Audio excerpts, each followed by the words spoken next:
ışık yandı, bir ses yükseldi Kırım'dan. Uyan artık. Kalemle kuruldu yarının yarını. Bir millet dirildi, umutla baktık.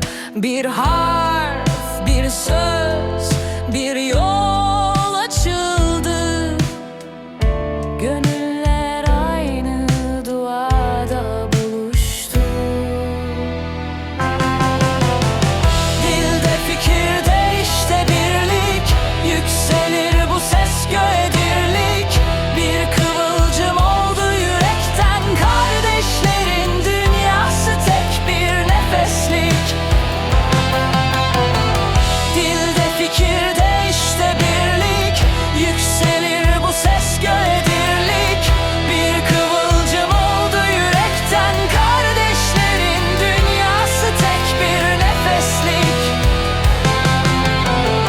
Gazeteyle, mekteple dolu